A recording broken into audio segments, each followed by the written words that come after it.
അയോധ്യയിൽ രാമക്ഷേത്രത്തിൽ പ്രാണപ്രതിഷ്ഠയ്ക്കുള്ള ശ്രീരാമ വിഗ്രഹം തിരഞ്ഞെടുത്തു. 3 ശില്പങ്ങളാണ് പ്രതിഷ്ഠയ്ക്കായി തയ്യാറാക്കിയിരുന്നത്. കൃഷ്ണശിലയിലും മാർബിളിലും തയ്യാറാക്കിയ രാംലല്ലയുടെ 3 ശില്പങ്ങളിൽ ഒന്നാണ് ക്ഷേത്ര ട്രസ്റ്റ് തിരഞ്ഞെടുത്തത്. വിവരങ്ങളുമായി ജിഷ്ണു കൃഷ്ണൻ ചേരുന്നുണ്ട്. ജിഷ്ണു, എന്താണ് വിവരങ്ങൾ?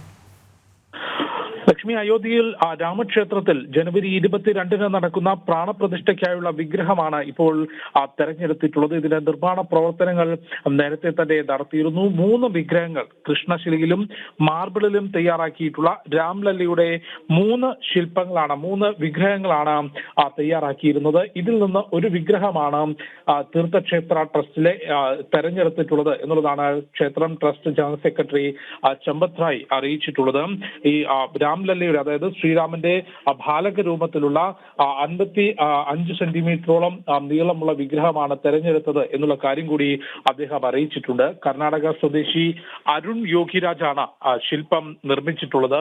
ഈ ശില്പം തെരഞ്ഞെടുത്തത് തീർത്ഥക്ഷേത്ര ട്രസ്റ്റ് ആണ്. നേരത്തെ തന്നെ ഈ വിഗ്രഹത്തിന്റെ നിർമ്മാണം നടക്കുന്നതും 3 വിഗ്രഹങ്ങളിൽ ഉചിതമായത് ട്രസ്റ്റ് തെരഞ്ഞെടുക്കും എന്നുള്ള കാര്യവും നേരത്തെ തന്നെ തീർത്ഥക്ഷേത്ര ട്രസ്റ്റ് അറിയിച്ചിരുന്നു. ഇപ്പോൾ അയോധ്യയിൽ പ്രതിഷ്ഠിതനാകാനുള്ള ശ്രീരാമ വിഗ്രഹമാണ് തീർത്ഥക്ഷേത്ര ട്രസ്റ്റ് തെരഞ്ഞെടുത്തിട്ടുള്ളത്. അയോധ്യ ഉത്സവത്തിലേക്ക് കടന്നു കഴിഞ്ഞു. ജനുവരി 22-ന് പ്രാണപ്രതിഷ്ഠ ചടങ്ങിനുള്ള എല്ലാ ഒരുക്കങ്ങളും പൂർത്തിയായി വരികയാണ്. അതിന്റെ ക്രമീകരണങ്ങളെല്ലാം പൂർത്തിയാവുകയാണ് എന്നുള്ള കാര്യം കൂടി തീർത്ഥക്ഷേത്ര ട്രസ്റ്റ് അറിയിച്ചിട്ടുണ്ട്.